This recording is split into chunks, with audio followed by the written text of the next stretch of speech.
right now. A heartbreaking story of child abuse. The young girl's mother and mother's boyfriend now facing charges. We have the latest coming up. As more states start to lift their mask mandates, we're learning more about Pfizer's request to the FDA to authorize its under 5 vaccine. Coming up.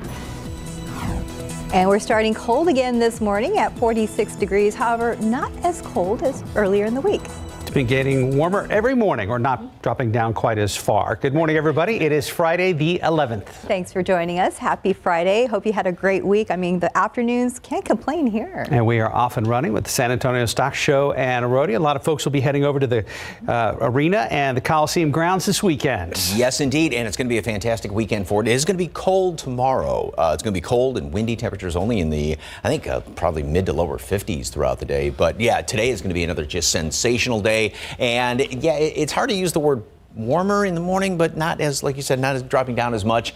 Temperatures are in the mid 40s and a couple of 30s out there as of right now. That's actually right where we should be, but I think we'll drop down a few more degrees before it's all said and done. Once again, just a light breeze out there, and just enough to add a little hint of a zing to these temperatures. 41 is what it feels like here in town, 35 in Kerrville, a wind chill. And as far as the allergens, mountain cedar did go up quite a bit yesterday, so we're not done with the season yet.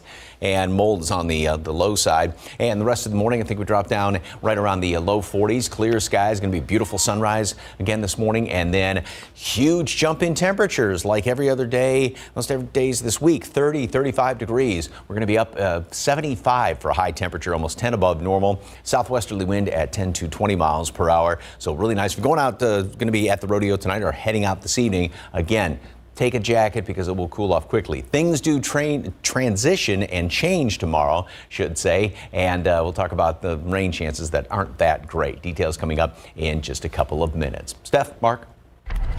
Thank you, Mike.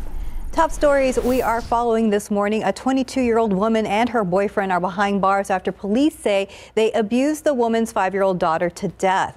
Katrina Mendoza and 25-year-old Jose Ruiz are both charged with 1 count of injury to a child. But Mendoza's charges could be upgraded pending further investigation. Family members released a picture of the victim, 5-year-old Mercedes Lozoya. Police say Mercedes was taken to the Southwest General Hospital by Mendoza on Monday unresponsive, and she later died at the hospital. According to the arrest affidavit, the little girl had injuries indicating continuous physical abuse over a period of time. Relatives say they knew about the abuse and had attempted to get Child Protective Services involved multiple times, but that Mendoza would disappear to avoid being located. She would put him to kneel on rice. Mercedes, she would put her with her hands up. She would throw her in the closet. She wouldn't let me go in, but from what Mercedes would say, she would just meet with her all over. CPS confirms they have been involved with this family before. Mendoza also has another daughter, a 6-year-old, who is now in CPS custody. A win for a West Side community. Old Highway 90, now known as Enrique Barrera Parkway, is being changed back to historic Old Highway 90 after a unanimous city council vote yesterday. It took 6.5 years to get it done. In 2015, Old Highway 90 was changed to Enrique Barrera Parkway to honor the late former councilman and Edgewood ISD trustee. The West Side community had no issues with honoring Barrera, but tried fighting the name change, saying Old Highway 90 represented them. They lost that battle and then had to wait at least 5 years before being able to try to change it again. Old Highway 90, it identifies us. The name identifies us here. Now, both of the businesses' owners' stores have been up and running for over 50 years. They said the name change caused confusion for customers, but now they hope business will return. Children under 5 may start to get their first doses of the Pfizer COVID-19 vaccine before the end of the month, depending on a decision from the FDA and CDC. This comes as a growing number of states are starting to drop mask mandates as infection rates decrease, despite the CDC's warning that it's still too soon. ABC's M. Nguyen is in Washington with the latest. COVID-19 vaccines for children under 5 could start arriving at pediatricians' offices as soon as February 21st if the FDA authorizes the formula next week. The federal government already prepping 10 million doses, making sure that once the CDC signs off as well, shipments will be ready to go. Today, 2 states, Delaware and Rhode Island, lifting indoor mask mandates, though keeping school mandates in place at least until March. At least 11 states have announced changes to their masking policies policies this week, with some governors moving to end indoor mandates and some lifting requirements in schools. I'm feeling like it's premature. Our friends and our family all come here, and it's nice to show our smiles to everybody.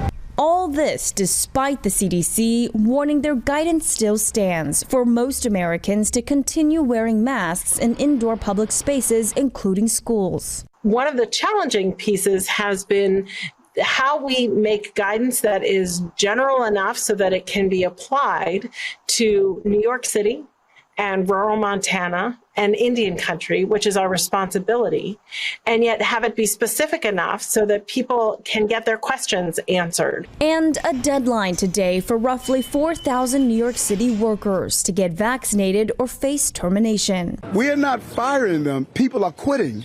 You know, the responsibility is clear. We said it. If you hire and you get this job, you have to be vaccinated. If you are not following the rules, you are making that decision. Hundreds of municipal workers marched across the Brooklyn Bridge in protest. About 95% of city workers have at least one vaccine dose. Ahead of next week's FDA meeting on the under 5 Pfizer vaccine, we could learn more from the company today about how well the vaccine works and its safety for this very young population. Em Nguyen, ABC News, Washington. Your other morning headlines: the prosecution could finish their case today in the federal trial of 3 former Minneapolis police officers charged in the death of George Floyd. The longest serving officer of the 3 men took the stand yesterday. All 3 men are charged with violating Floyd's civil rights for failing to provide medical aid. 2 of them are also charged with failing to intervene against Derek Chauvin, the former officer who knelt on Floyd's neck and is serving time for murder. Depending on when or if the prosecution wraps up their case, the defense could start presenting their case as soon as today or on Monday. 2 men are facing criminal charges after a FedEx driver says he was chased and shot at while delivering packages. The driver, DeMontario Gibson, says it happened back on January 24th in Brookhaven, Mississippi. He was driving a Hertz rental van to deliver packages. Brandon Case is accused of pointing a gun at Gibson from the street. Gibson says he fired shots into the van. Gregory Case, Brandon's father, is accused of chasing Gibson in a truck. The father and son were released on bond. Gibson's attorney says he thinks Gibson was targeted by the cases because he's African American. And time now 4:37 and about 46 degrees out there. Coming up, Spurs really shake things up yesterday as the NBA trade deadline wraps up. Who they traded and what they're focusing on now. No, it's kind of sad about that. And taking a look outside with the roads with Trans Guide. A quiet morning. Well, I say that, but quite a few roads there on Highway 90 and I-35 in Nogalitos. But as we can see right now, no problems. And with live cam, warmest morning so far this week, but still a bit on the cool side, 46 degrees. What's our weekend looking like for Super Bowl and Valentine's and everything else? And the rodeo, first full weekend of the rodeo. We'll talk to Mike coming up.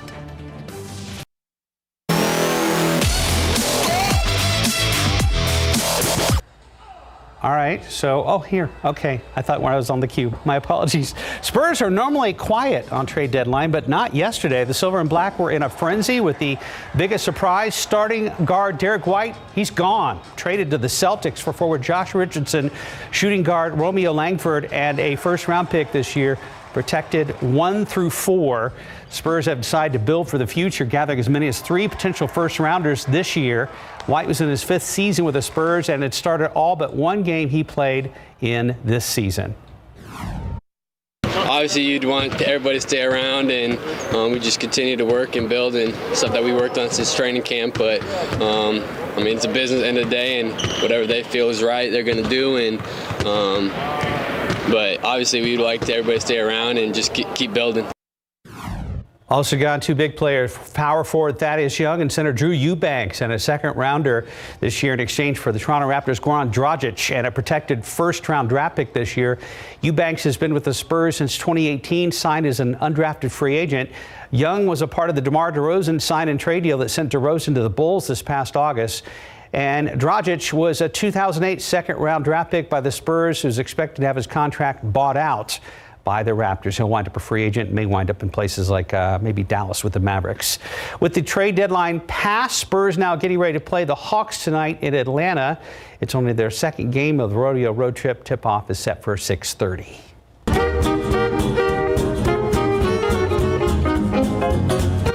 Well, bull riding returned to the AT&T Center last night. Bullfighters Cody Webster and Chuck Swisher would sure earn their money during the night one, especially with Coleman Ansey, who needed all the help right out of the gate and goes down, is stepped on, staggers off while Cody and Chuck distract the bull so Coleman can crawl to the gate where he needed medical attention. Watch the kid as he goes down, then the bull steps on him. Luckily, he's wearing a helmet. Two winners last night for Sage Steele Kimsey. The reigning world champ scored an 85 on board Butterbean. But so does Ernie Corson Jr. on Showglow. Nice way to start the first night at the stock show and rodeo here in San Antonio. And that's a quick look at morning sports. Yeah, close call. Time now 4:43 and 46 degrees for now. The big game is on Sunday, but it comes with some concerns how security is being stepped up. Coming up after the break. And welcome back. It's 4:46. There are reports that truckers are planning to protest vaccine mandates by blocking roads at the Super Bowl in Los Angeles on Sunday. ABC's Will Carr has the details in today's GMA First Look. In this morning's GMA First Look, Super Bowl security. On the heels of trucker protests in Canada, the Department of Homeland Security is warning there could be similar protests around SoFi Stadium, but say those protests are largely aspirational. We don't want to speculate about what type of appearance might occur in this area, but we have planned and we are prepared to address it. It comes as they're sweeping Southern California for threats. CBP's air and marine operations on high alert, giving us a behind-the-scenes look at the concerns. The federal agents on board this Black Hawk helicopter, they're looking for any kind of a threat in the air or on the ground as we head into Super Bowl Sunday. And coming up at 7 a.m., Good Morning America is counting down to the Super Bowl with much more on security, plus the latest details on the halftime show and a closer look at the quarterbacks squaring off on Sunday. With your GMA First Look, I'm Will Carr, ABC News, Los Angeles. Let's take a look at traffic right now. See how things are looking out there. Pretty desolate in that one part of town. And wow, these are changing fast. There's 90 at 36th Street, 90 at Nogalitos, 410 at Bandera, some flashing lights down on the surface street itself, 410 at Evers. It's like an auctioneer pushing the button. There's one camera. You got them all. You got them all. I think I missed one. Oh, well, you know, we got the point. Also, but it seems always on Friday there are slightly more vehicles on the roadways early in the morning. Trying to wrap up the week early, perhaps. It's a mental thing, right, Mike Osterhage? Yeah. You know, the afternoons these past couple of days have just been sensational. Today's going to be every bit as nice and even warmer. So nice. I was out at the rodeo again yesterday morning doing some stuff out there, and just the excitement and the electricity and just, and seeing the logistics behind that are always amaze me. So it's great. Yeah, we love it. So, yeah, you're going to enjoy it if you head off to the rodeo today. And if you're going there tonight, though, do take a check because it will, once again, cool off pretty quickly. And over the weekend, if you're heading there tomorrow, definitely you will need a coat. More on that in a moment. First of all, beautiful view out there, the sunrise yesterday in Wilson County. Thank you for the KSAT Connect picture. And got a lot of clear skies this morning, unlike yesterday when we had some of those clouds moving on through here, and we're going to have sunshine pretty much all day long. Wind chill temperatures, nothing really off the charts, well, except the Hondo and Kerrville. It feels like 30 and 33 respectively. It's chilly out there, as you would imagine, but no jacket probably by about noon. And as far as the humidity, it tries to come up a little bit as we go in through the day, but still it's going to be really, really comfortable out there, and that'll be the case into tonight. Now, tomorrow morning, early, notice how we've got more humidity off to the southeast, and then here comes that dry air. That's when the front moves through. It's going to be about, say 8 o'clock in the morning, and the wind is going to shift around. You'll know it when this comes through because it is going to be very windy. And I think we start off milder in the morning and then drop throughout the day. Not a real significant drop, but I'm going for about mid 50s in the morning and then low 50s by the afternoon, or even cooler than that. And it'll feel cooler because of the windy conditions. And that dry air is going to continue to filter on in here throughout the day and then also into Sunday. And when we clear out, and also when the winds subside overnight Saturday into Sunday, that's when we get down close to freezing once again here in town. Here's the computer model. Nothing but sunshine today. Again, clouds move on in here as the front approaches. Couple of showers are going to be possible. Very few and far between. Rain is really not a big deal with this front at all. There'll be just a couple of them. And then we start to clear out by later on in the day. And we'll have, like I said, mostly clear skies overnight into Sunday morning. That's when it gets really cold around here. And then big warm up once again on Sunday. We are going to be seeing temperatures go up a good probably 30, close to 35 degrees. Nothing is showing up on the satellite picture as of right now. Up to the north, another huge low is moving across the northern tier of the United States. And this is pretty much what's going to kind of give a good shove to that cooler air and push that cold front through here. It's not going to be like the one last week. It won't be, well, quite that long as far as the cold temperatures. Yes, like I said, we will get down close to freezing, but it's going to be windy tomorrow, definitely. 68 degrees today at noon. Sunny skies, kind of on the breezy side today as well. 75 for high temperature, about 10 degrees above normal. An absolutely sensational day. And then that front moves through overnight. I think we drop down throughout the day, steady to drop down a little bit. And windy conditions, winds are going to be, well, some computer models have us gusting about 40 miles per hour, even higher than that. Couple of showers, primarily in the morning. Wouldn't get too excited about that. Looks great for Sunday, Monday, and then another chance of rain by the middle of next week. Wow, we cool off Saturday a little bit. Yeah, it's going to be, especially given the fact we've been well up into the 70s the past few days, it's going to be noticeable. Yeah, noticeable, yes. Okay, we'll prepare. And windy. Thanks, Mike. 451, about 45 degrees. And Dr. Dre, Snoop Dogg, and Mary J. Blige all meeting with the press ahead of their Super Bowl halftime performance coming up after the break. What they're saying we can expect. Here are your lottery numbers this morning. Pick 3, 896, Fireball 5. Your daily 4 numbers, 1370, Fireball 3. Cash 5, 1, 3, 25, 26, 35. And your Texas two-step, 13, 16, 17, 21, bonus ball, 32.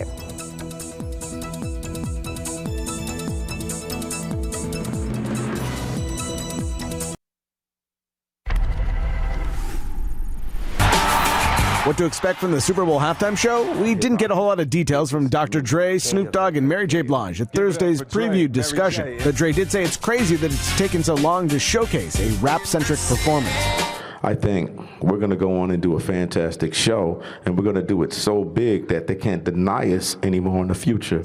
They'll be joined by Eminem and Kendrick Lamar on Sunday. And then after the Super Bowl, it's the debut of the highly anticipated Fresh Prince reboot, Bel Air. What do you think? It takes the 90s Will Smith sitcom and turns it into a drama starring Jabari Banks, who tells me it's surreal to be stepping into the shoes of one of his heroes. We have Will Smith Christmas sweaters. You know, I dressed up as the Fresh Prince in high school for Character Day and made all my friends dress up as the rest of the characters. The first 3 episodes of Bel Air will stream on Peacock starting on Sunday. Yes. I'll marry you. You. And streaming today, the Jennifer Lopez, Owen Wilson rom-com Marry Me is also on Peacock and in theaters. The pods are officially open. There's a new season of Love is Blind on Netflix. Lock the doors! The murderer is here and will stay here. And only in theaters, it's Death on the Nile. And happy birthday to a famous friend. Actress Jennifer Aniston is 53 today. I came in like a wrecking ball. While singer and Queen star Brandy is 43. And that's what's happening in Hollywood. I'm Jason Nathanson, ABC News, Los Angeles. I forgot to get Jen a gift again this year, so help me remember, okay? Why are you laughing, Mike? I had something in my throat. Okay, thank you. I'm sure. 456, about 45 degrees. And still ahead on GMSA, Valentine's Day is on Monday. And if you're trying to buy some flowers last minute, we're going to have some information that could help you get the perfect gift for that special someone. Race for governor here in Texas coming right to our doorstep. Coming up, what Governor Greg Abbott and Democratic opponent Beto O'Rourke had to say about the state's response to last year's February freeze. And a quick check of the roads with TransGuide. Again, flashing lights there on the surface streets there at Loop 410 and Bandera Road. We will be checking in with our Stephen Cavazos very soon. We have some breaking news. San Antonio police investigating what they believe is a case of human smuggling on the far west side. This is all happening right now in the area of Loop 410 and Highway 151. Katrina Weber is there with a live report. And Katrina, what have you found out so far? Well, that is exactly what police found after getting a call that there was what appears to be human smuggling going on. They got a call about people pouring out of the back of a big rig. Now, they have this big area roped off outside the Lowe's store here, but police tell us that none of these trucks is the one that was involved. That is back behind one of the other buildings. but this is the area where they're working. I talked to the sergeant briefly. He said that they have more than 20 people in custody right now, people who were running all over this shopping center. They found some people hiding in dumpsters and just trying to hide wherever they could. They've taken them into custody. The ones who we saw that they had in handcuffs appear to be minors, but we have not confirmed that yet. And so police are still actively searching this area, and we keep seeing them run every now and then, chasing down a lead. But they do tell us that right now they have more than 20 people in custody suspected of being involved somehow in human smuggling. We're going to talk with the sergeant in a little while, hopefully, and get some more information to be able to bring that to you. Reporting live on the far west side, Katrina Weber, KSAT 12 News. Thank you, Katrina. And a good morning to you folks. It is Friday, February 11th. Happy Friday. It's been a great week with those beautiful afternoons and expecting somewhat beautiful weather this weekend. Changes tomorrow, though. Mike Osterhage is here with an update. It's just going to kind of get us a reality check, if you will. But boy, this morning, well, first of all, we're starting off. It is cool out there, about what we would expect this time of year. We're in the low 40s and slight bit of a breeze. So, you know, we've got a hint of a wind chill to deal with. And then once again, a huge warm up. Like the past few days, we're going to be gaining about 30 to 35 degrees across the board, getting up to 75. So today's going to be the warmest day this week. That will be changing, though. The aquifer yesterday went up 0.4 of a foot, and the allergens, mountain cedar, still kind of hanging in there tough. It went up on the high side. Mold is low. Talk about wind chill. Nothing really extreme. We've got these breezes about 5, maybe 10 miles per hour. It does feel like 33 in Kerrville. Well, yeah, I stand corrected. It is now. I guess when you get down in the 20s for wind chills, yes, that is getting on the extreme side. 28 is what it feels like in Hondo, 40 here in town, so shave a few degrees off the actual air temperatures. And clear, chilly this morning and or cold. And then throughout the rest of today, sunny. It is going to be breezy wind out of the southwest, about 10, 20 miles per hour. Very warm, like I said, up to 75 degrees. And then the front comes through. We'll start to see some clouds move in here later on tonight. The front comes through tomorrow morning, and that's when I think we hit our high temperature for the day, which will only be in the mid 50s and then drop down to the low 50s throughout the day. Very, very windy conditions as well. A couple of showers, not very likely, though, with any rain tomorrow. And then we clear out. Very cold start on Sunday morning. We are going to be real close to a freeze here in town, and then beautiful throughout the rest of the afternoon, getting back up into the mid 60s. More details on the weekend forecast in just a couple of minutes. Traffic Authority, Mr. Cavazos on a Friday morning. What's going on? Hey, good morning, Mike. And in the famous words of Rebecca Black, it's Friday. Friday, got to get down on Friday. And if you don't know who that is, you can Google it. Let's go ahead and take a look at the roads, because if you have to get out on the roadways right now, 281, everything's looking pretty good right now. There's 281 at St. Mary's. Not a lot of people out there. Again, very early. However, there were a few issues that drivers want to be aware of. Thankfully, they have cleared out. Let's go ahead and start here at the map, because we saw some flashing lights there at 410 at Bandera. That was a crash that cleared out, but there was also some problems there off US 90 westbound at Loop 410. You can see that area has cleared out as well, so thankfully no problems up there. But as again, I mentioned, that crash was located off 410 in the northbound lanes right at the intersection of Bandera, so no problems detected right now. And that's some good news, especially if you have to get out on the roads in the next few minutes. Let's push out of the map and show you how we're shaping up for this Friday morning, because we are off to a pretty decent start. So no delays just yet, but we will likely start to see some congestion as the morning does go on. But right now it is picture perfect out on the roadways, and the same goes for these travel times. If you are coming in from I-10 eastbound from Bernie to downtown San Antonio, 25 minutes right now, and 26 minutes if you're traveling 281 southbound Bulverde to downtown, and 25 minutes on I-35 southbound traveling in from New Braunfels. Nothing bad just yet, but of course we're going to continue to watch these roadways closely. Also, a big closure coming up in Kendall County. We're going to have those details in the next few minutes. Mark, Stephanie. Thank you, Stephen. Governor Greg Abbott and former Congressman Beto O'Rourke both in San Antonio yesterday, both making appearances within minutes of each other and both talking about the Texas power grid. O'Rourke criticized Governor Abbott for not doing enough to require the state's power sources to be winterized. That's, of course, after millions of people were left in the dark and cold during the winter freeze a year ago. However, Governor Abbott said he signed 14 laws since then to protect the grid, and he believes business growth in Texas since the storm signals that companies have faith in the state's power systems. We set an all-time record for the number of businesses that actually moved their headquarters to the state of Texas. Not only was it an all-time record, it was almost double. When you live in and are the governor of the energy capital of the world, and you cannot keep the lights on in a winter storm, that is not good for business either, right? The two have to get through the March primary first before going head-to-head. Early voting begins on Monday for the March primaries, and besides the governor's race, another big seat is up for grabs. Bexar County judge for the first time in 20 years. Bexar County will elect a new county judge after Nelson Wolff announced he would not be seeking another term. And there's a lot to consider. We have a lot of resources over on KSAT.com, including a look at each party's ballot. Don't forget there were changes made in regards to absentee ballots and voting by mail. We explain what you need to know. You can also find a list of early voting locations, all on KSAT.com in the election section under the news tab, or you can scan the QR code on your screen and your phone will take you directly there. It's day 2 of the San Antonio Stock Show and Rodeo, and there's plenty to do for the whole family. Jonathan Cotto is there live. Jonathan found the nearest amount of denim possible. What can you expect if you head out there this weekend, Jonathan? Good morning, Mark and Stephanie from the San Antonio Stock Show and Rodeo. Oh, the sights and sounds and even the smells this morning. I thought it was an early wake-up call for me, but it's been an even earlier wake-up call for the animals here this morning. Let's take a look at what's taking place here. We know that these Herefords are getting bathed right now. They're bringing them out, exercising them. But if you're planning on making your way out here this morning, here's some important information you need to know. The ground gates do open today, starting at 8 o'clock this morning, and will be open through 11 p.m. All festival attractions and shopping is going to be available Sunday through Thursday from 10 a.m. to 8 p.m. Friday and Saturday starting at 10 a.m. to 9 p.m. The carnival is going to be Monday through Friday from 4 p.m. to 10.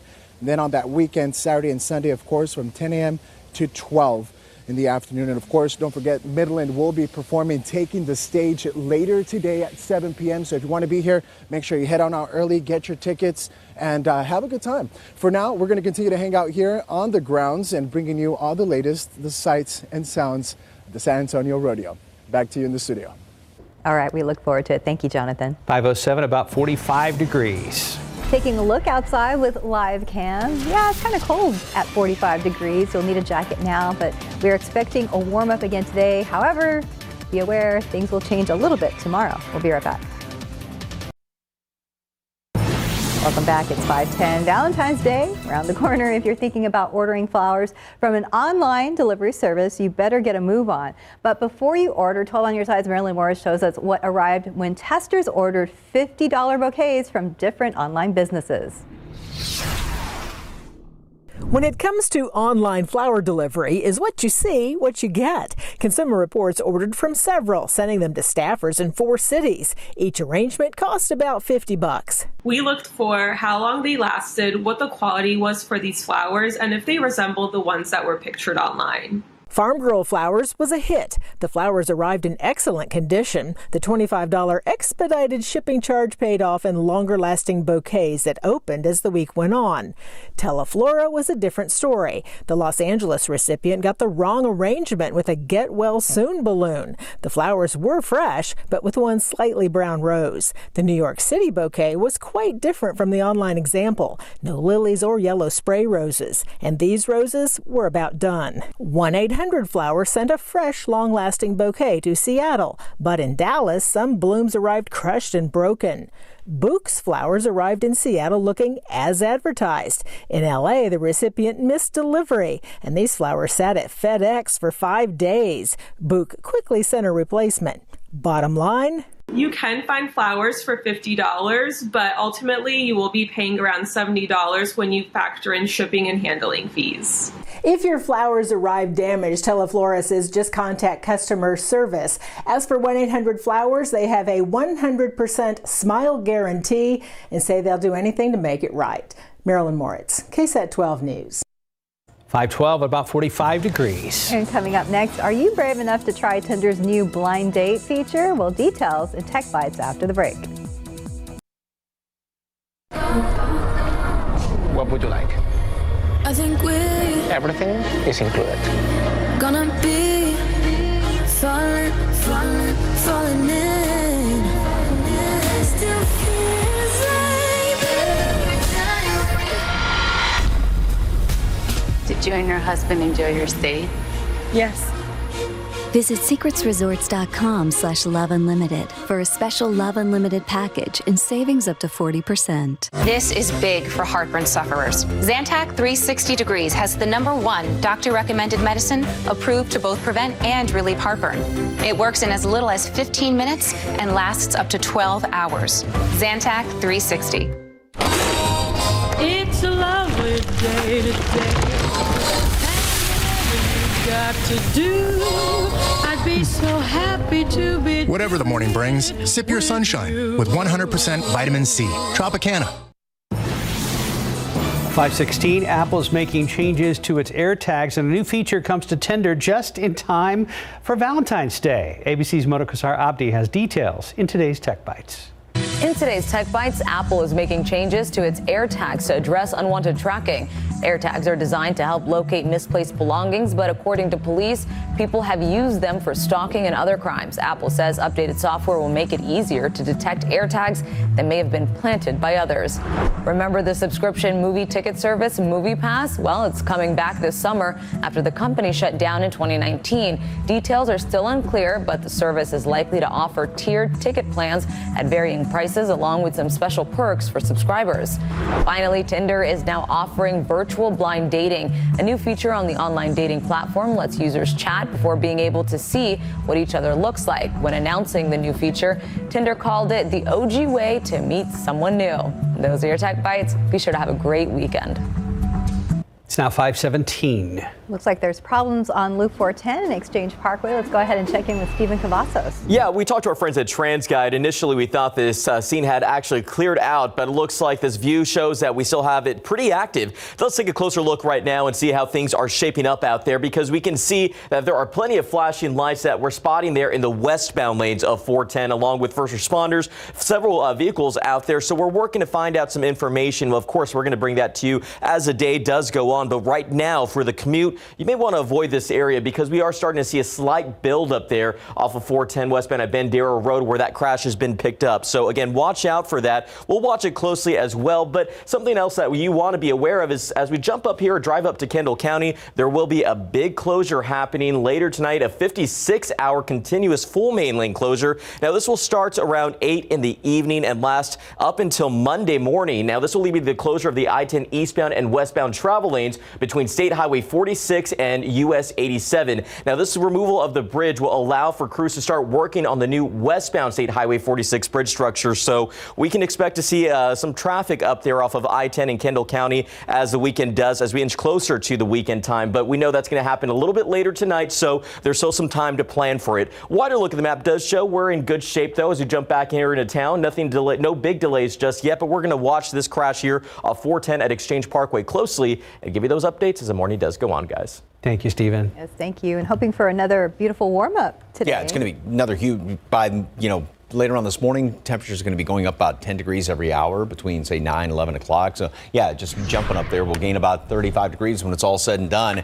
Beautiful sunset yesterday, and there will be another one today because we got a lot of clear skies, and the sunrise is going to be spectacular as well. There's nothing as far as any visibility problems looking out to the west past the airport. Yesterday we hit 72. The normal average high temperature is 66. So obviously we're about anywhere from 5 to 10 degrees above normal across the board. Nothing but sunshine today. Tonight the clouds start to work their way on in here. We've got the front moving through later on tomorrow morning, and a couple of showers going to be possible. Notice how, few and far between at best. Then we'll start to clear out by the afternoon. So if anything, as far as rain, it's just going to be in the morning. So if you are planning on, say, going to the rodeo tomorrow afternoon, we should see more sunshine mixed in with some of the clouds, but it's also going to be colder and windy. So you definitely have to bundle up. And then once the winds subside tomorrow night into Sunday morning with those clear skies, that's going to allow temperatures to really cool down. So here's what it looks like throughout the rest of today.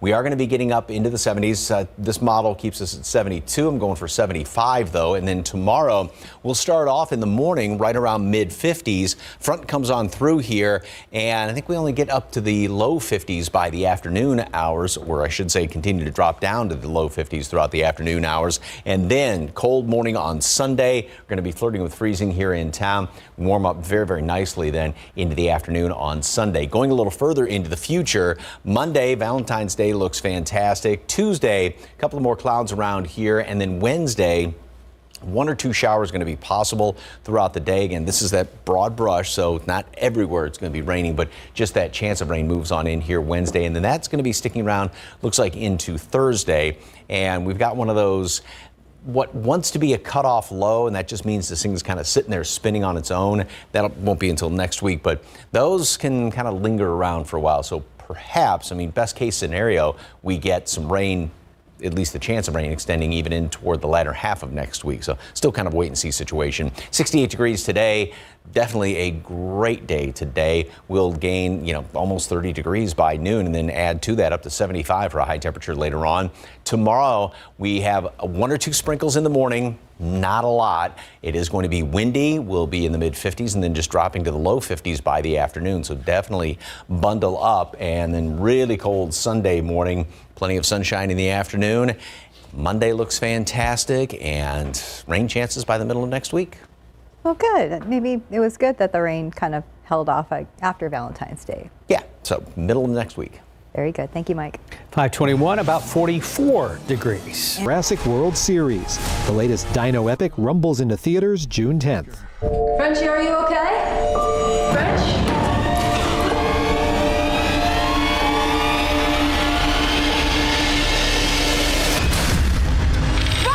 Harley Quinn Smith, Kevin's daughter, stars in Student Body, out this week on digital platforms. Smith says the bloody plot is an allegory for what many high school girls have to endure from friends and supposedly responsible adults. These are real life scenarios that behind all the blood and the horror and everything. So just really pay attention to the detail and try to take away what the message underneath it all. Wait, what about the vents? And how would that actually get us out of here? Where do you think we are, Jurassic Park? In Hollywood, I'm David Daniel. 525, 44 degrees. And still ahead on GMSA, the latest recommendations regarding wearing a mask in public places. And ahead on GMSA at 6, we'll introduce you to a woman who enjoyed a career as a television news anchor right here in South Texas and was one of the first women to be in the U.S. Secret Service. And another look at the roads with Trans Guide. Still problems out there at Loop 410 and Exchange Parkway. We're going to be checking back with Stephen Cavazos after the break.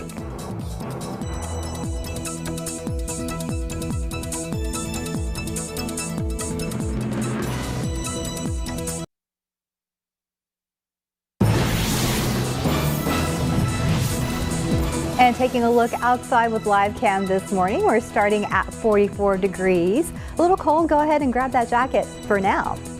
Good morning, everybody. It is Friday, February 11th. Happy Friday. Thanks for joining us. We've had a great week with beautiful afternoons, and I'm looking forward to a beautiful day on Super Bowl Sunday and also Valentine's Day on Monday. There's a lot to talk about weather-wise because Mike says we're going to actually see some pretty abrupt changes around here tomorrow. Yes, tomorrow morning, a whole different story and throughout the day. But today is going to be just like yesterday and the day before that, except a little bit warmer. We're going to be gaining about 30, close to 35 degrees throughout the course of the day. We're 43 right now. Dew point's 37, so still very dry air out there. A little bit of a breeze, which means, of course, we do have a slight bit of a wind chill. It's kind of about the same map as the graphic as the past couple of days, where not everybody is seeing any wind, but shave a few degrees off here and there. It does feel like 28 right now in Hondo, so that's a pretty cold wind chill out there. Mountain cedar did go up yesterday quite a bit from the previous day's reading, so we're still hanging on with the mountain cedar season. Mold is on the low side. 68 degrees today at noon, 75 for a high temperature. It is going to be somewhat on the breezy side, and then tonight we'll start to see a few more clouds work their way on in here, and tomorrow morning we have a front moving on through it. May squeeze out a couple of showers. very doubtful with that. But temperatures, a whole different story. By the afternoon, about 20, almost 25 degrees colder than what today's high temperature is going to be. We'll take a look at the rest of the weekend in just a couple of minutes. Traffic authorities, Stephen Cavazos, anything big going on? I would say we're starting to see a pretty decent sized slowdown here, Mike. 410 at Bandera. We told you about this crash a little bit earlier this morning. Let's take a closer look. Now, this is a view from TransGuide where we're seeing traffic that's right now pushed down to one lane as first responders are working to clear this scene up. We actually have spotted plenty of road flares along there, so it looks like 2 lanes of traffic are closed at this time. Right now, not clear exactly what caused this crash, but it is definitely causing some issues for drivers. Let's take a look right now at the crash scene there on the map in the 410 westbound lanes. You can see that build up there right at Bandera Road. Now, it's not a big slowdown, I should say, but it is a pretty decent one. So again, make sure that you look for an alternative route if you have to drive through that area, or otherwise give first responders plenty of room to clear this scene up. Let's push out of the map because the majority does show we're still in great shape as we're inching closer to that weekend time. Right now, no delays that are going to cause any problems for your early commute except for what we're seeing on 410. And if your travels are taking you through San Antonio, well, we have those inbound times for you. Pretty green from Seguin on I-10 westbound, 29 minutes at this hour. 22 if you're traveling from 87 in Livonia in those northbound lanes, and 27 if you're coming in from Floydville to downtown San Antonio. So no delays here. We're not concerned about this, but we're definitely going to watch this scene out throughout the morning, I should say. 410 at Bandera again. Try to find an alternative route. We'll give you all those updates, of course, as the morning does go on. Guys. Thank you, Stephen. Right now, we want to get back to late breaking news. Part of a far west side shopping center has become the center of an immigrant smuggling investigation. San Antonio police say they have rounded up more than 20 people who they believe were being smuggled. This is happening near Loop 410 and Highway 151. Our Katrina Weber is live out there at the scene right now. Katrina, you mentioned earlier police are still actively searching that area? They are indeed. We've seen them walking around with canines, searching dumpsters, looking behind buildings, and also focusing on this big rig that you see here behind me. This one is the truck involved, according to San Antonio police. They say someone had called them before 4 o'clock this morning saying that they were seeing people pouring out of the back of that truck. Officers arrived and they also saw that. They started chasing after people. They say people were running everywhere in the shopping center, trying to get away from them. Again, they did round up more than 20 people so far. We actually saw them take people out of a dumpster back here behind one of these buildings. Some of those people look to be very young, like they were minors, maybe teenagers. But police do have them all in custody. They also have Homeland Security investigators here as well, and they have been part of the active search. I've seen them walking around with their jackets on, going around the shopping center, still looking for people. I'm not even sure if police know exactly how many people were in the back of that truck, but you can see it's a very large truck, and already they have more than 20 people in custody. And so this search does continue until, I guess, they're satisfied that they have rounded up everyone who was in that truck. Reporting live on the far west side, Katrina Weber, KSAT 12 News. Katrina, thank you. Other top stories this morning. A 22-year-old woman and her boyfriend are behind bars after police say they abused the woman's 5-year-old daughter to death. Katrina Mendoza and 25-year-old Jose Ruiz are both charged with 1 count of injury to a child. But Mendoza's charges could be upgraded pending further investigation. Family members released a picture of the victim, 5-year-old Mercedes Lozoya. Police say Mercedes was taken to Southwest General by Mendoza Monday unresponsive. She later died there at the hospital. According to an arrest affidavit, the little girl had injuries indicating continuous physical abuse over a period of time. Relatives say they knew about the abuse and had attempted to get Child Protective Services involved multiple times, but that Mendoza would disappear to avoid being located. CPS confirms they have been involved with this family before. Mendoza has another daughter, a 6-year-old, who is now in CPS custody. In other news, starting on Monday, Northside ISD will be ending its temporary mask mandate.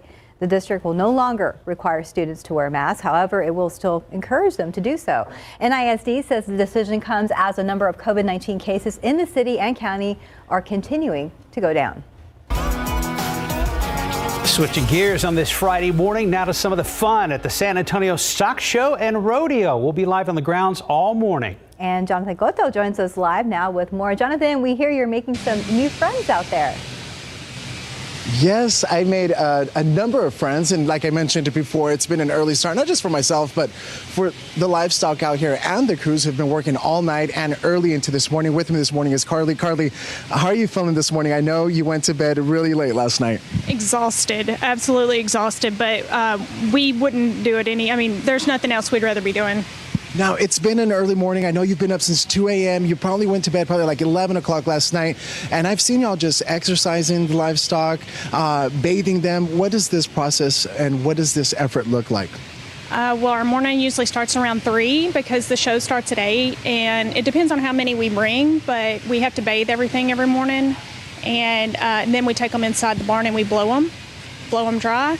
And so that takes quite a bit of time. So we like to start early. And then we have to give everything time to eat and drink and before the show. Now, I know the minis are up first today at 8 a.m., correct? The big Herefords are first, and then the minis start right after. Talk to me a little bit about the judging criteria. What will the judges be looking at this morning? It depends on exactly what he's looking at. If he's looking at heifers, he's going to be wanting them super feminine, super clean in the front end, good body, good belly, good legs, being able to move, walk, real sound, structurally sound. Steers, you want them with a lot of body, also super clean, super nice fronted. But we eat steers, so he's looking at the body mainly for the steers. Well, thank you so much, Carly. Thank you for taking time out of your busy schedule to speak with us and educate us a little bit on what's taking place here this morning. So we appreciate you. Thank you. Well, folks, there you have it, a behind-the-scenes look at what it takes to prepare the livestock and get them ready for competition. Again, we're going to continue to hang out here at the rodeo and bring you all the sights and sounds and even smells. I know you can't smell them, but it's wonderful. Back to you, Mark, Stephanie. Yeah, that's funny.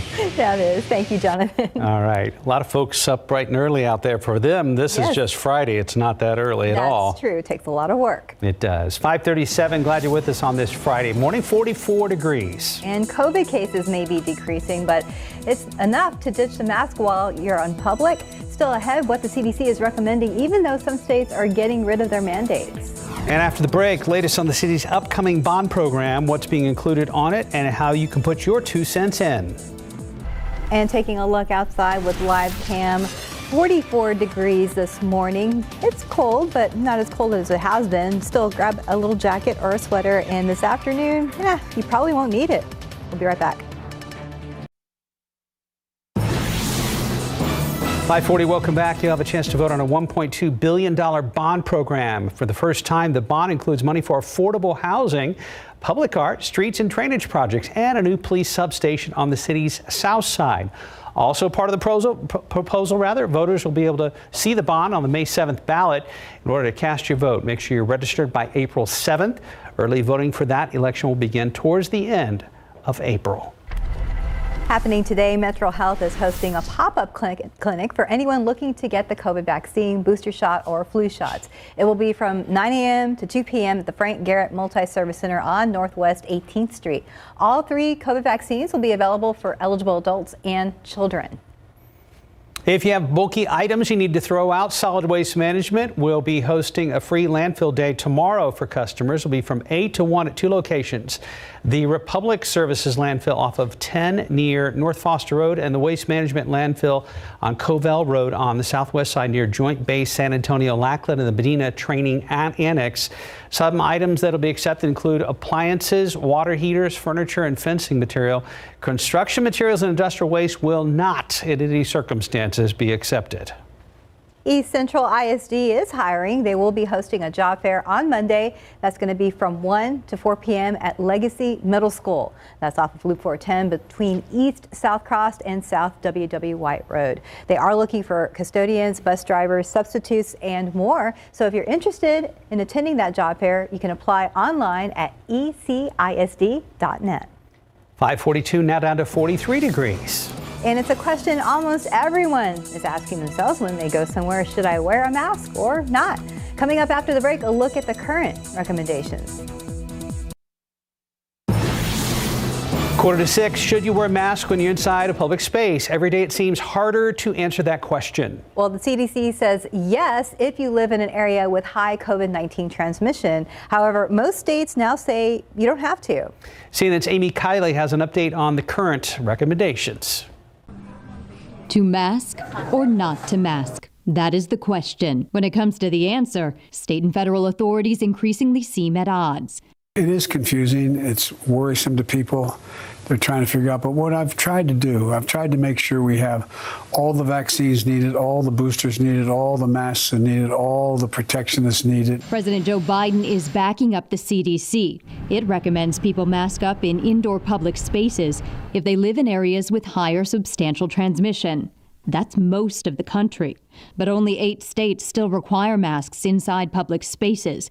And 5 of those say that'll change within the next couple months. We believe that through the Department of Health, through all the data that we have, that we're trending in an area that's going to be very safe for our local districts to make up their decision. The mixed messages leave a lot of people confused. To help, experts are weighing in. It's still raining a lot of virus out there. As part of those CDC projections, they still think that over the next 4 weeks, 60,000 more people could die. I mean, these are still just tragic numbers.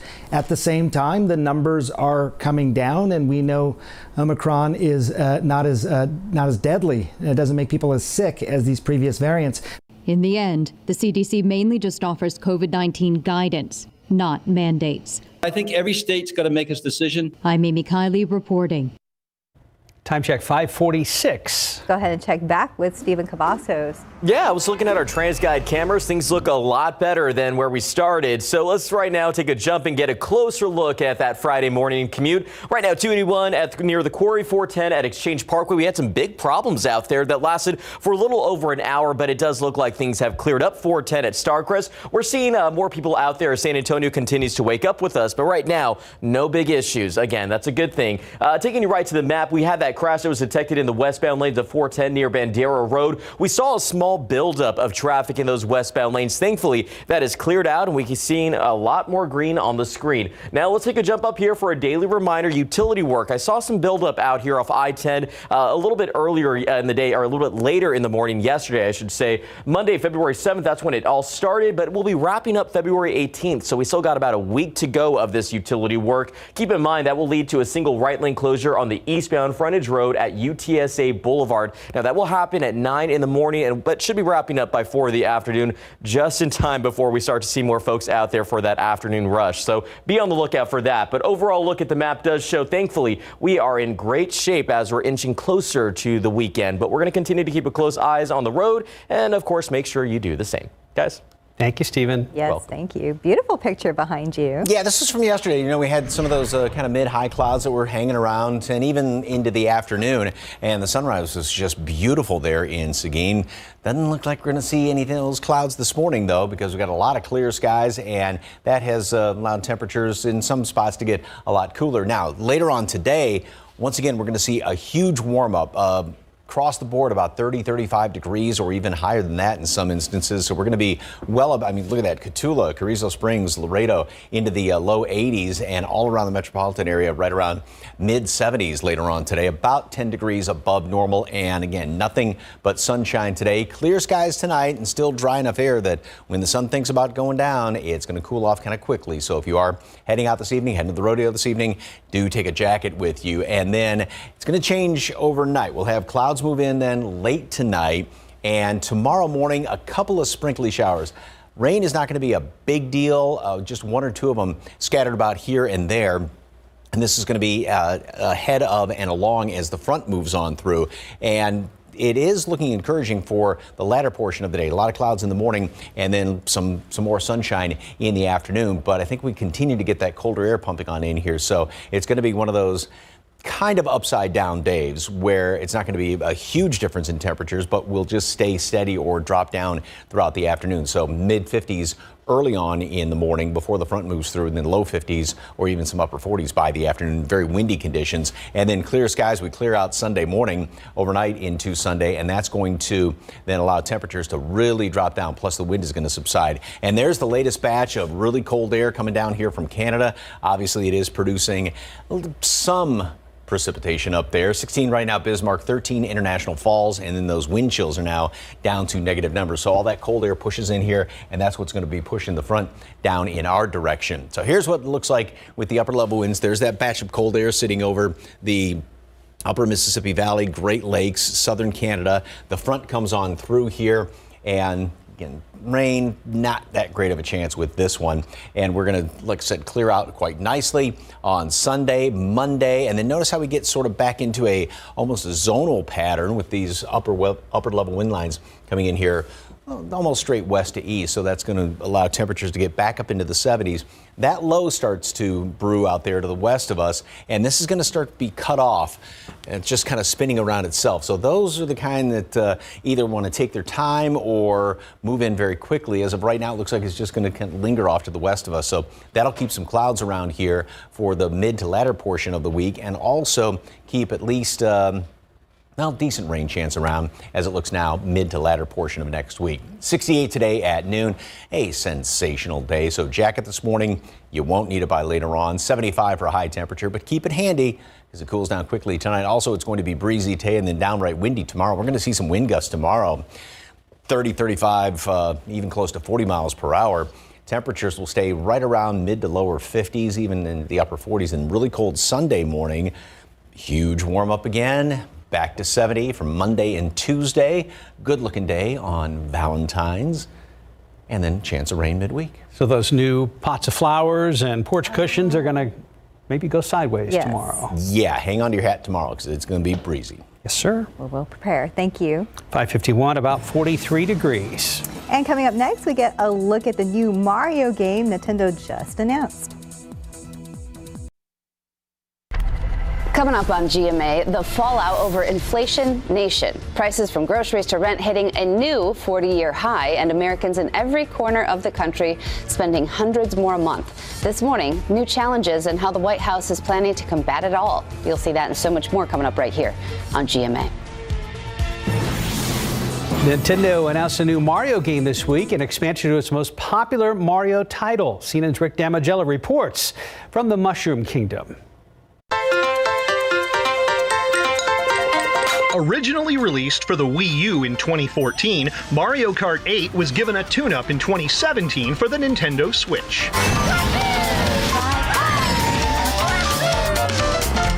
The game has gone on to become the top-selling Switch title with more than 43 million copies of Mario Kart 8 Deluxe sold worldwide. Nintendo is extending the life of the game with its announcement of 48 new tracks releasing as paid DLC between March 18th and the end of 2023. Mario and friends are taking the pitch as Nintendo kicks off a new version of Mario's soccer series with Mario Strikers Battle League.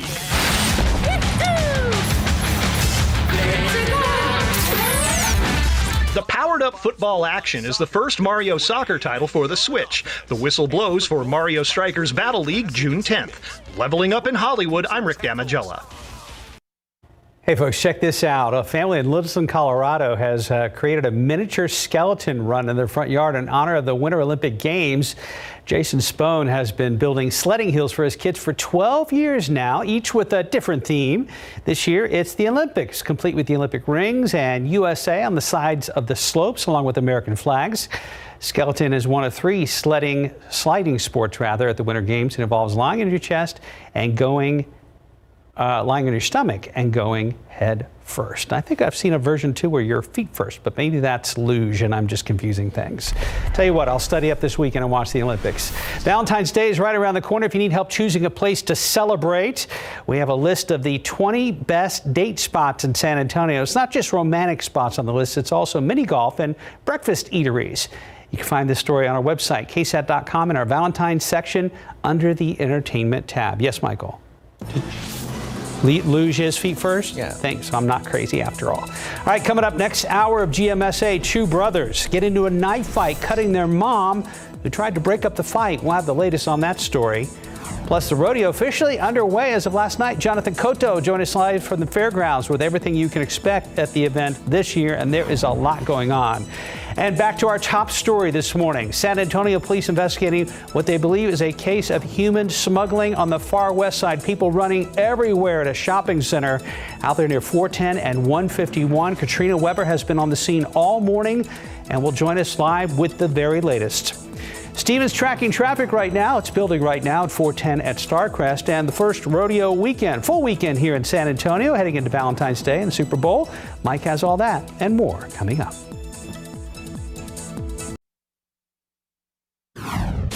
New overnight, a mother tries to split up a knife fight between her two sons, getting cut in the process. We're going to tell you what we know so far.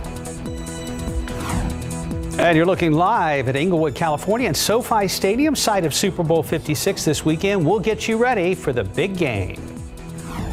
And taking a look outside with live cam this morning, we're starting at 43 degrees. Pretty chilly out there. Go ahead and grab a jacket for now, but things are going to warm up pretty fast. Live from KSAT 12. Good Morning San Antonio starts right now. And a good morning to you. We hope you slept well last night and are ready for a great weekend here in South Texas. It is Friday, the 11th. Happy Friday. Looking forward to a great weekend. I mean, it's going to cool off a little bit tomorrow, but overall, not too bad. First full weekend of the stock show and rodeo and a whole bunch of other stuff this weekend. People heading out because they're in love. What?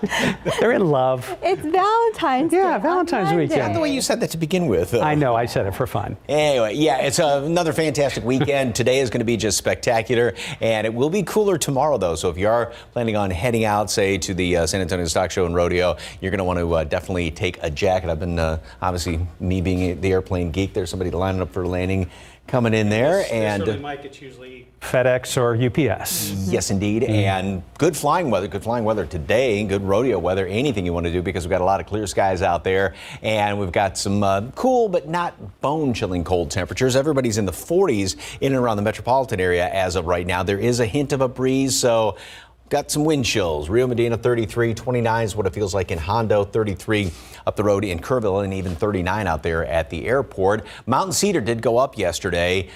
Not done with the season as of yet. Usually kind of lingers into the latter portion of February. This morning we'll drop down a couple of FedEx. Yep.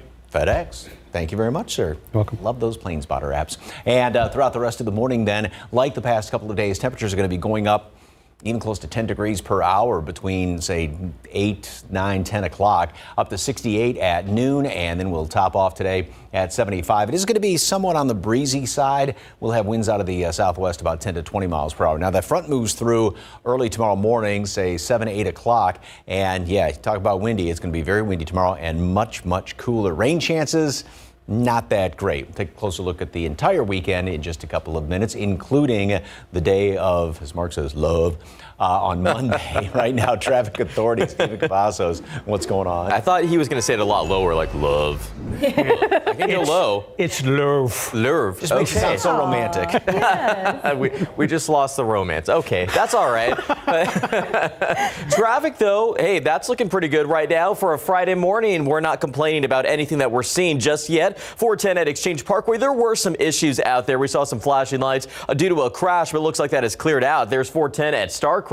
Again, not big problems that we're spotting, but there are a few things to be on the lookout for, specifically out here off 281, where we're spotting a stall there in the northbound lanes right at Henderson Pass. Not causing issues there if you're traveling up to the north side, but make sure when you see those stranded vehicles to move over or slow down, especially when first responders are out there helping them out, because we still see another stall over here off I-10 eastbound at Hildebrand Avenue. So right now, as we're inching into the 6 a.m. hour, now that 6:03 actually already in it, we're starting to see these stalls popping up. So make sure you're also checking those vehicles before you get out on the roadways. But right now, still in great shape as we get closer to that weekend. But if you are going to be traveling into San Antonio for the day and you have to head out the door in the next few minutes, no slowdowns just yet. Pleasant Drive from Pleasanton on 37 with those northbound lanes showing 28 minutes. Set 19 minutes if you're traveling in from Highway 90 and Castroville to downtown San Antonio, and 16 minutes from Lytle on 35 northbound. No delays at all, but of course, we're going to watch the roads closely, and we have construction spots to talk about coming up in the next few minutes.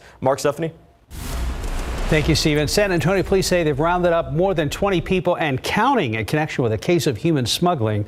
They say they chased down those people after they climbed out the back of a big rig and scattered throughout a far west side shopping center. Katrina Weber is live near Loop 410 and Highway 151. And Katrina, we know this is a developing story. What's the latest? Well, good morning, Stephanie. We just got a briefing from a police sergeant a few minutes ago. He was confirming that they do have somewhere between 20 and 30 people in custody in connection with the situation. Some of those people chased down and rounded up around the parking lots in this area.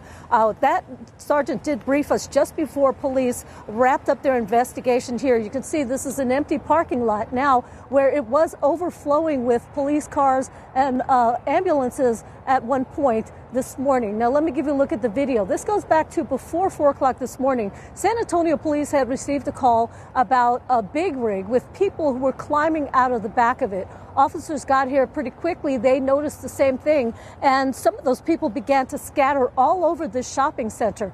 Officers arrived. They chased them down. They did find people hiding in dumpsters, hiding behind buildings. That truck also was behind one of the buildings. Just to avoid the confusion, it's not any of the trucks that you see in the middle of the parking lot. This one, in fact, was behind a building.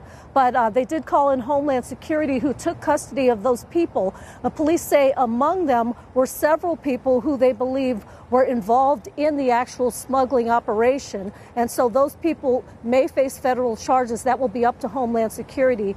They also did tow away a vehicle that was in the middle of this parking lot that they say was here to pick up some of those people who they believe were being smuggled in the back of that truck. So it seems as though this may have been some sort of a meeting point for the people who were brought over and then others who had come to pick them up. But all that under investigation, and police say that this case now is in the hands of Homeland Security. Reporting live on the far west side, Katrina Weber, KSAT 12 News. Katrina, thank you for the update. New details this morning, a disturbing case we've been following closely. A couple facing charges for allegedly tying up and locking children in cabinets. This is the new mugshot for 34-year-old Valerie Diaz. According to an arrest affidavit, Diaz and 30-year-old Eric Martinez locked up 3 kids ages 5, 6, and 11 in complete darkness with zip ties. Police say the kids were given little food while locked up. They also say they could not use the bathroom. Investigators say Martinez abused the kids. Diaz is facing several charges in this case. In your other morning headlines, the prosecution could finish their case today in the federal trial of 3 former Minneapolis police officers charged in the death of George Floyd. The longest serving officer of the 3 men took the stand yesterday. All 3 men are charged with violating Floyd's civil rights for failing to provide medical aid. 2 of them are also charged with failing to intervene against Derek Chauvin, the former officer who knelt on Floyd's neck and is serving time for murder. Depending on when or if the prosecution wraps up their case, the defense could start presenting their case as soon as today or on Monday. In your morning consumer news, Apple's making changes to its popular AirTags to address unwanted tracking. AirTags are designed to help locate misplaced belongings, but according to law enforcement, many people have been, people have used them for stalking and other crimes like vehicle thefts. Apple says updated software will make it easier to detect AirTags that may have been planted.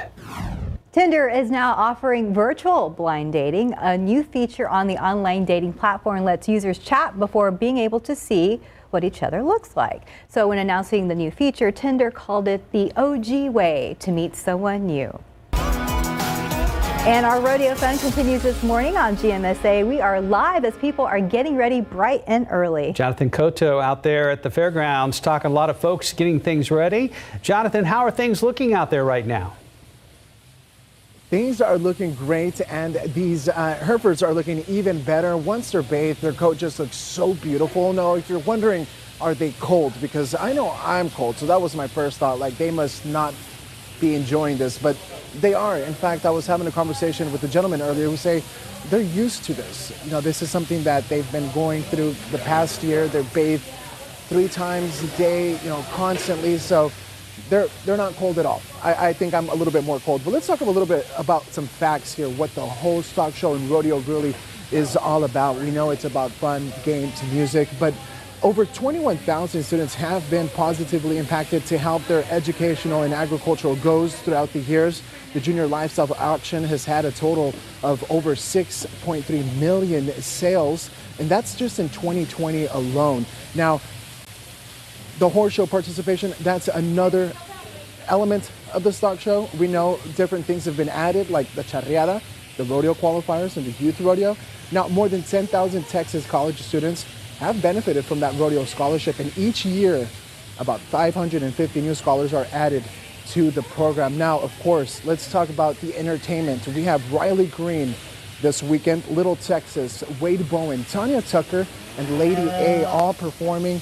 They're going to be here at the rodeo, and of course Midland will be taking the stage later tonight at 7 p.m. And a reminder, if you're planning on coming out to the rodeo and the stock show, gates open at 8 a.m. and will be open all the way to 11 p.m. I'm going to continue to hang out here and bring you the latest from the stock show and rodeo. Back to you, Mark Stephanie. Thank you, Jonathan. Hey, you're looking live at Inglewood, California, SoFi Stadium, site of Super Bowl 56, Sunday evening. Just days away from the big game between the Cincinnati Bengals and the LA Rams. And check this out. San Antonio's renowned mini mariachi singer is getting his moment of fame on Super Bowl Sunday. It's all thanks to actor Will Smith. 7-year-old Mateo Lopez briefly appeared in Smith's minute-long commercial promoting the premiere of the revamped Bel-Air, a spin-off series from the sitcom Fresh Prince of Bel-Air. The commercial debuted early on social media and features several musicians singing the sitcom's classic theme song. Lopez is briefly seen toward the beginning, and according to Smith, the segment will also air during the big game. You can check out this story right now on our website at KSAT.com. So I watched the video 3 times last night trying to find Mateo, and it's up like that. Super quick. Really, really quick. Okay. But he's in there. All right. Well, that's he's in there. Super cool. Very exciting for him. Great for him. 6:11, about 42 degrees. I'm ABC's M. Wynn in Washington. As more states start to lift their mask mandates, we're learning more about Pfizer's request to the FDA to authorize its under 5 vaccine. Coming up. And taking a look outside with live cam. I'm looking forward to the 70s, but we have to get through the 40s first. So go ahead and grab that jacket. We'll be right back.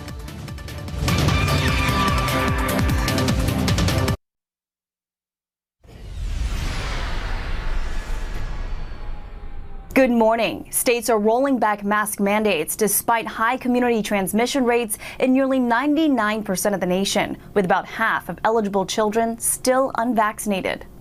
COVID-19 vaccines for children under 5 could start arriving at pediatricians' offices as soon as February 21st if the FDA authorizes the formula next week. The federal government already prepping 10 million doses, making sure that once the CDC signs off as well, shipments will be ready to go. Today, 2 states, Delaware and Rhode Island, lifting indoor mask mandates, though keeping school mandates in place at least until March. At least 11 states have announced changes to their masking policies this week, with some governors moving to end indoor mandates and some lifting requirements in schools. I'm feeling like it's premature. Our friends and our family all come here, and it's nice to show our smiles to everybody.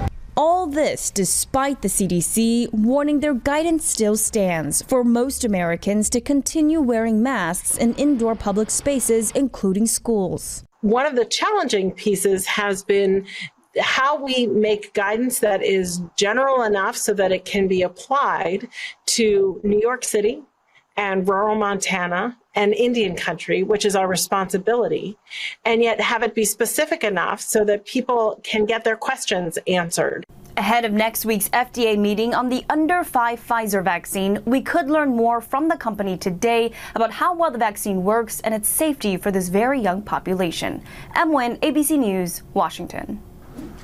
All right, now time is 6:16. Let's get a quick look at the roads. Right now, things have been calm, and we're hoping it stays that way. But as more people get out there, we do know that, of course, that's when we start to spot more problems. But for now, we're in good shape. Let's take a look right now. 1604 at Hausman. Not seeing a lot of people out there, but a few more folks as the morning does pick up. We do start to see more people waking up and getting out on the roadways. But keep in mind, there are some stalls to be on the lookout for. Here's I-10 eastbound at Hildebrand Avenue. We showed you the stall a little bit earlier in the newscast. It's still being reported there, and also this stall a little bit further up off of 281 northbound at Henderson Pass. So as a great reminder, always check those vehicles, make sure that they're working properly before you get out on the roadways. Now, we're going to take a drive up here over to Kendall County, where we do have a quick reminder for you. There's going to be some big closures out there, 56-hour continuous full main lane closure right there of the I-10 eastbound and the westbound lanes. Now, they're going to be, those travel lanes are going to be closed between State Highway 46 and US 87. Now, this is a pretty long closure, but it's going to last up until Monday. The reason for that is because this will allow for the removal of the bridge, which will allow crews to start working on the new westbound State Highway 46 bridge structure. So it will be a long process. We can expect to see crews starting there around 8 this evening, but they should be wrapping up Monday morning, hopefully by 5. But of course, this is an area that we're going to watch closely out there in I-10. But pushing out of the map, we are thankfully still in great shape. And as we take one last look at TransGuide, things are looking good as people are driving off into the weekend. Guys. Thank you, Stephen. Thank you, Stephen. And this morning, I usually leave, Rudy's jacket out so she knows to take it. Usually I leave out like a heavier jacket. This time I left an option, the heavier one and the lighter jacket.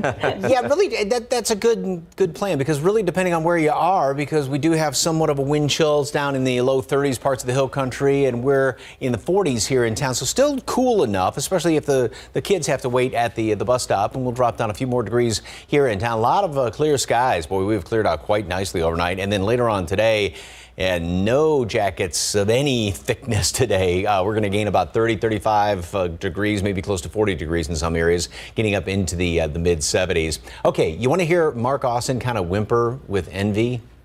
Take a look at this picture. Oh, yeah. Yeah. Well, good Lord.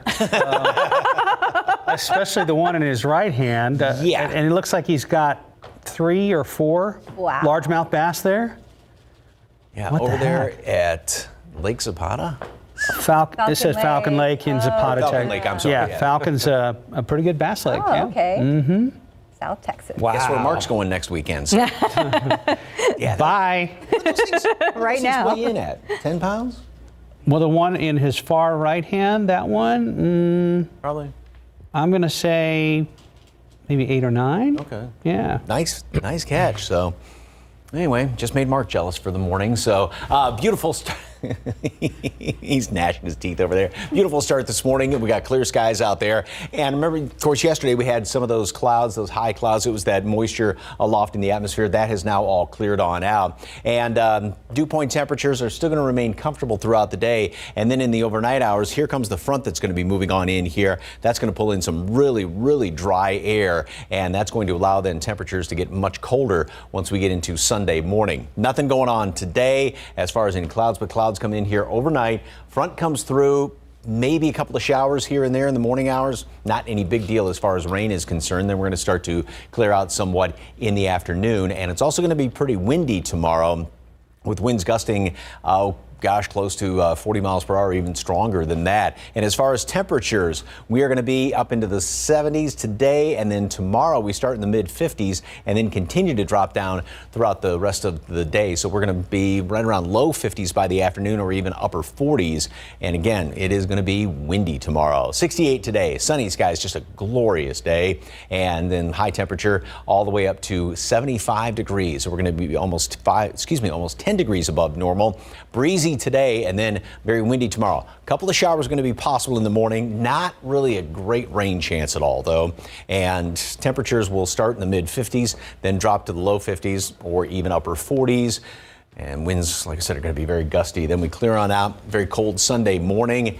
Right back into the 70s, though. Monday, Tuesday, another chance of rain by then the middle of next week.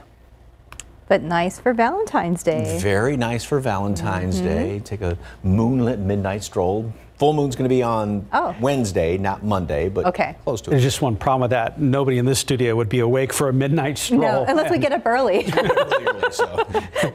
Just a suggestion. Okay, for everybody else.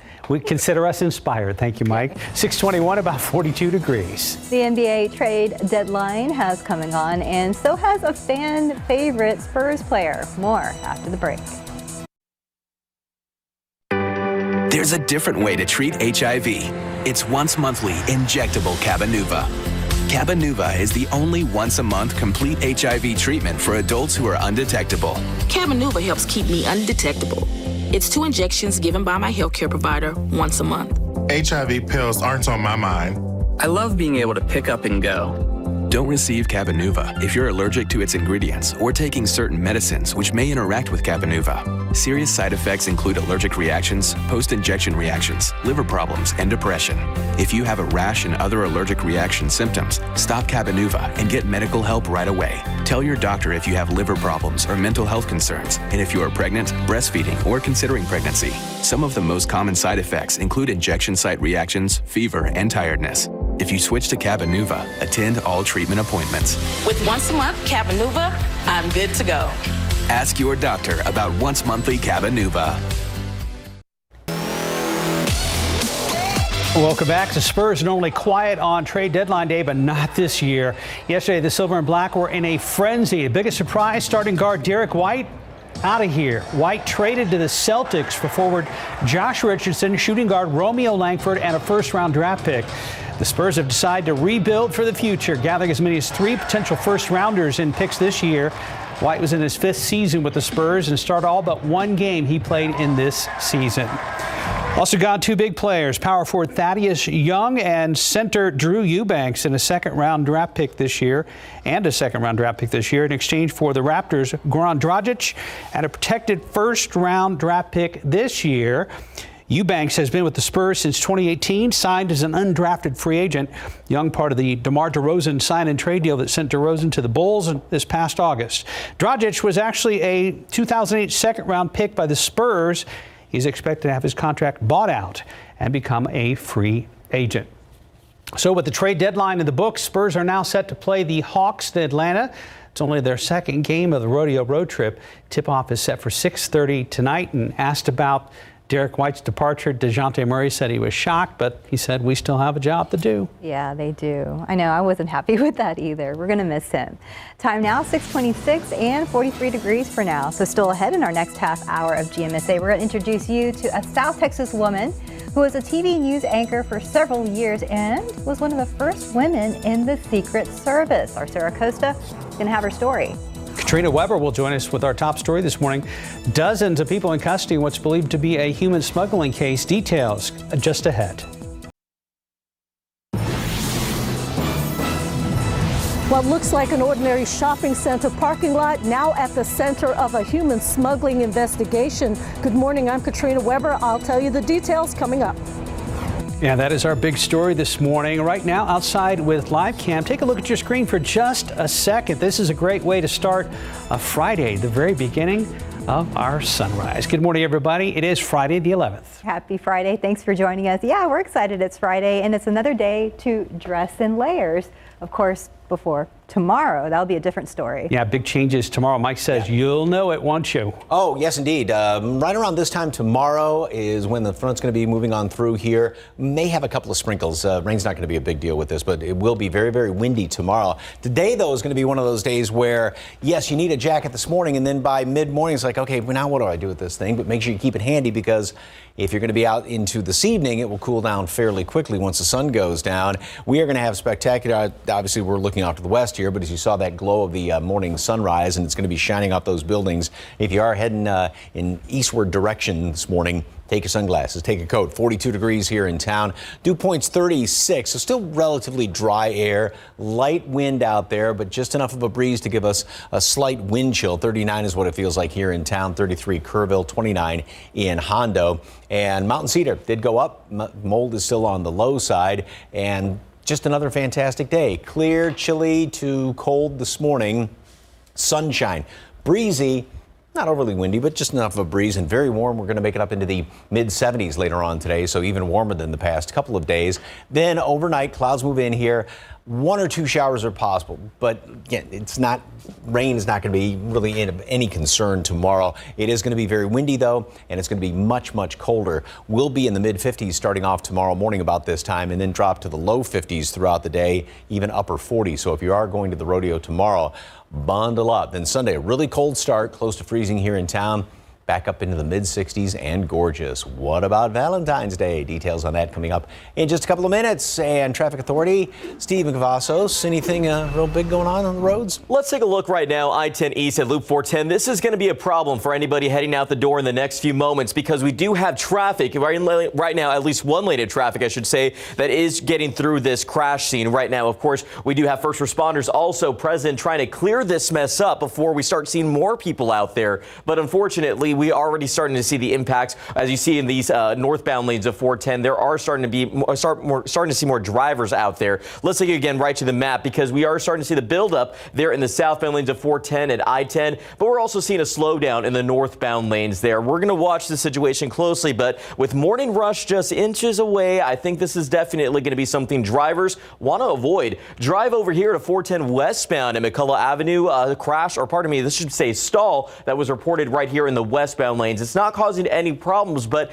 jumping out of the map, we're not seeing a whole lot of activity except for what we're spotting there along 410. Again, that's going to be the problem spot that drivers are going to want to avoid, at least if they have to head out in the next few moments. It's unclear how long it's going to take first responders to clear it. But right now, if you are going to be traveling into San Antonio, no major delays, just as usual, 24 minutes coming in from 87 and Livernia. But again, big problem spot here at I-10 East at Loop 410. We'll continue to keep our eyes on this and let you know how that impacts that morning drive. Mark, Stephanie. Thank you, Stephen. We have an update to our top story we've been following all morning here on GMSA. Homeland Security now has custody of more than 24 people believed to be connected to a human smuggling operation. San Antonio police say they caught them running from a semi-truck at a shopping center near Loop 410 and Highway 151. Katrina Weber is there with a live update. And Katrina, were you able to find out whether the driver of that truck is in custody? Yes, police do believe that they have the driver of that big rig as well as many other people. Some of them, police say, had come here to pick up members of this group, people who they believe were being smuggled. Now, this shopping center looks a lot different from how it did before. It looks like just another day. But let me give you a look at the video so you can see exactly what was going on this morning. Police had this whole area roped off. This goes back to before 4 o'clock this morning. Police say they had gotten a call that there was a big rig with people pouring out of the back end of that truck. They arrived, they did see that happening, and they say that those people began to scatter. Officers chased them all over the shopping center here near Loop 410 and 151, Highway 151. They found some people hiding in dumpsters, took all of those people into custody. They say there were men, women, but no children in that group. And eventually they did turn them over to Homeland Security. Police say that it will be up to that agency to then begin to figure out who everyone was in this operation and file charges as necessary. But police do have those people in custody. I should also point out that they did tow away a couple of other vehicles that were here that they believe, again, belong to those people who arrived to pick up members of the group. We also had the fire department here. They were able to give water to some of the people who had been in the truck. They also treated some officers for cuts and scrapes that they suffered as they chased the people around this parking lot. But that's the situation now. Somewhere around 25 people in custody with Homeland Security. Reporting live on the far west side, Katrina Weber, KSAT 12 News. Thank you, Katrina. New this morning, a mother is recovering from injuries after she tried to stop her two sons from fighting each other. It happened around 1:30 this morning at an apartment complex just north of downtown on Mistletoe Avenue near Blanco and Woodlawn. That's where police say one of the brothers pulled out a knife. When the mom tried to break up that fight, she was cut on the hand. She was treated on the scene, and officers say they are still trying to figure out what led up to that fight and if anyone will face charges. A 22-year-old woman and her boyfriend are behind bars after police say they abused the woman's 5-year-old daughter to death. Katrina Mendoza and 25-year-old Jose Ruiz are both charged with 1 count of injury to a child. However, Mendoza's charges could be upgraded pending further investigation. Family members released a picture of the victim, 5-year-old Mercedes Lozoya. Police say Mercedes was taken to the Southwest General Hospital by Mendoza on Monday, unresponsive, and she later died at the hospital. According to the arrest affidavit, the little girl had injuries indicating continuous physical abuse over a period of time. Relatives say they knew about the abuse and attempted to get Child Protective Services involved multiple times, but Mendoza would disappear to avoid being located. She would put him to kneel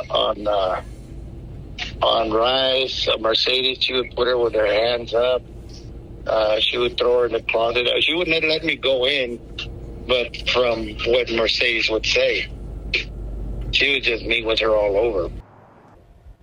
CPS confirms they have been involved with this family before. Mendoza also has another daughter, a 6-year-old, who is now in CPS custody.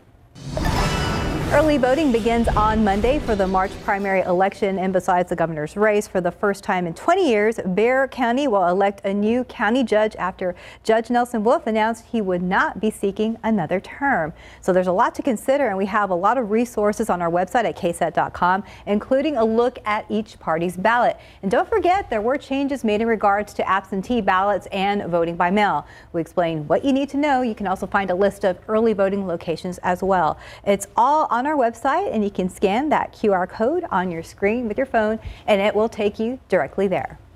Beginning Monday, Northside ISD will be ending its temporary mask mandate. While the district will no longer require students to wear masks, it will still encourage them to do so. And ISD says the decision comes as the number of COVID cases in the city and county continue to fall. And happening today, Metro Health hosting a pop-up clinic for anyone needing a COVID vaccine, booster shot, or even flu shots.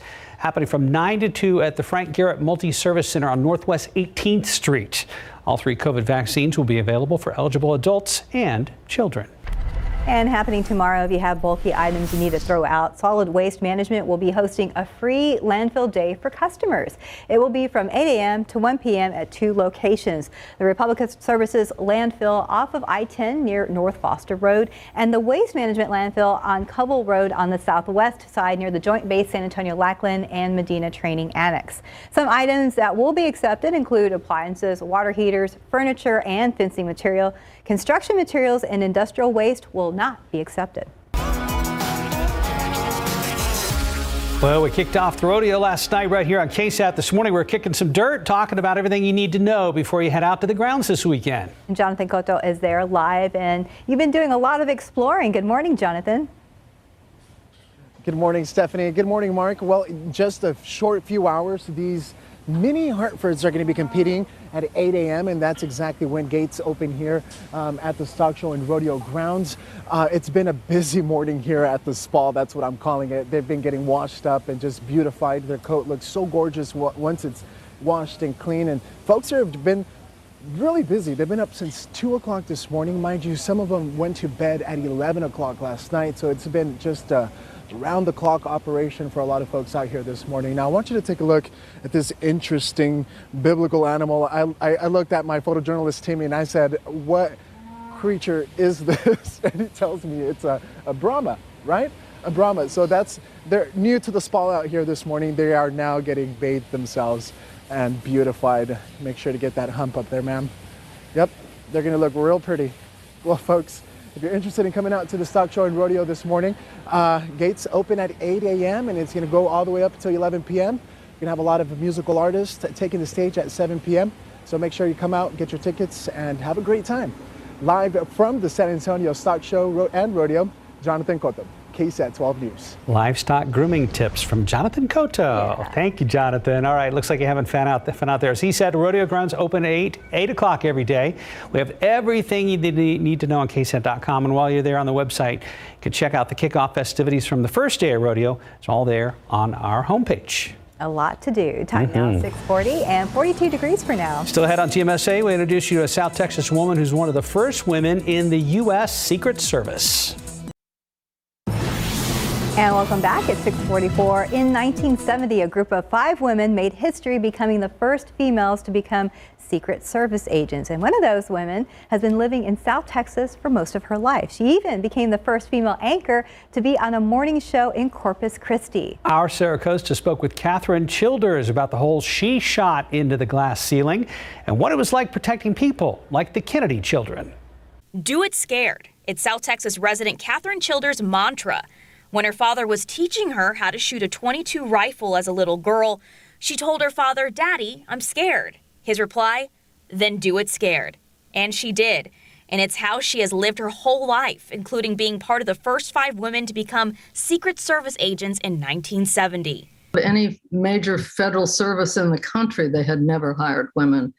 And when they did, I think we all were frightened of the fact that if we failed, we would probably fail for all women because it was essentially an experiment. For the 3 years she spent as an agent, she protected a wide range of people, from presidents to world leaders. She was fondly called the pistol-packing nanny when she was charged with protecting the Kennedy children, Caroline and John Jr., while traveling with former First Lady Jacqueline Kennedy Onassis. To be in that position of responsibility for her, for the nation that had just been heartbroken for these children, it was quite an amazing assignment. She recalls one of the last conversations she had with the former First Lady. The last time I saw her said, "Oh, Miss Clark, you live such an interesting life," because I'd just returned from protecting the Queen of Spain at the Apollo 14 blastoff, where Neil Armstrong was sitting to my right. Childers' life didn't stop getting interesting when she left the Secret Service in 1973. She moved to Corpus Christi, where she married her husband and became one of the first women in Corpus Christi to anchor a morning show and also host the show South Texas People on KIII TV3 News for 17 years. She started a number of charities in Corpus Christi and has written a couple of books, including her newest one, Scared Fearless, about her time as a Secret Service agent. And by the way, those first 5 women didn't fail. 50 years later, we're still alive. The 5 of us still communicate, and they just celebrated the 50th anniversary of women. And there are now 500 women in the Secret Service, which started with 5. Are there enough? No. Are there enough men? No. Are there always the perfect situation? No. But we got the door open. Now my message is keep going forward, keep being positive, and work together to make the whole mission or whatever you're doing better. Sarah Costa, KSAT 12 News. Thanks, Sarah, and a great message. Now let's go ahead and take a look at traffic at this hour. Not looking any better. So getting a closer look at I-10 and Loop 410. If you were with us, we told you about this crash a little bit earlier. And if you're just waking up and need to travel through here, may want to start looking for some other plans, because it does look like we're seeing a pretty big slowdown with flashing lights out there. And that's because a crash has been reported. Now let's take you right to the map, because we're seeing that there in the southbound lanes of 410, near I-10. And we're also spotting a buildup there in the northbound lanes of 410 as well. So in general, this side of town, the east side, you may want to avoid this area for travel this morning. Let's take a drive over here to I-10 eastbound at Fresno Drive, where we do have a stall that was detected right there. Not causing problems, but we've been seeing stalls popping up and then clearing out. Drive down over here to State Highway 151 westbound at Callahan Road. Now, we saw that a crash was listed there from TxDOT. It does look like that has cleared out, so that's some good news, and it's not causing issues for drivers that have to navigate through 151. Overall jump, as we take a look at the wider look at the map, it looks a lot like we're seeing a lot of green, but again, the big stretch of red and orange is what we're starting to see here along I-10 east at Loop 410. Again, watch out for those first responders if you do have to travel through there, Mike. Thank you very much, sir. And the sun is starting to brighten things up a little bit more. We're going to have a fantastic sunrise this morning. Temperatures pretty chilly, slightly below normal here in town at 42 degrees, 33 Kerrville, 35 in Hondo.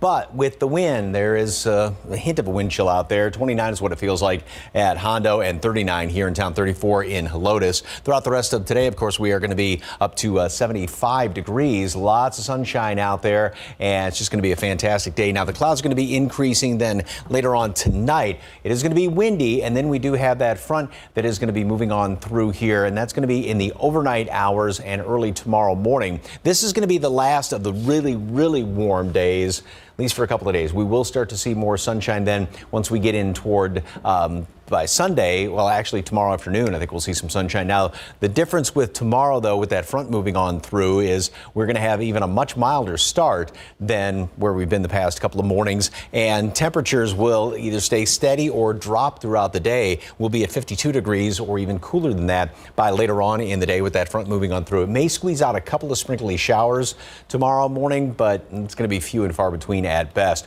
Windy conditions tomorrow. We're going to see gusts 35 to 40 miles per hour. So it is going to be a pretty cold day. Then very cold Sunday morning, and we get more sunshine in here. Back to the low 70s for Monday for Valentine's Day, and a chance of rain next week. Of course, we've got those big events coming up over the weekend with the Super Bowl as well as on Valentine's Day. And you need a nice little happy space.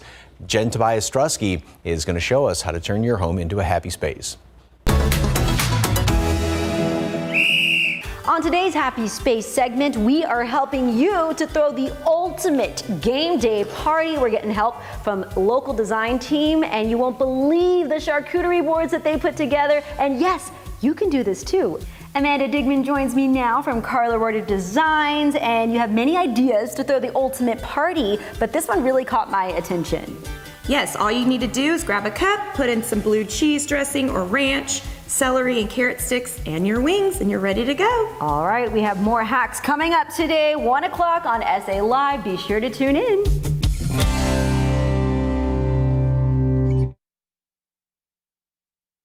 Ten till 7. And let's go ahead and look. That is something we live off of here on GMSA. We're talking about coffee. Yes, a lot of coffee. You may have noticed it costs a little more tomorrow on GMSA, the reason behind the price hike and how you can save. Back outside with Live Cam. We'll wrap up GMSA after the break.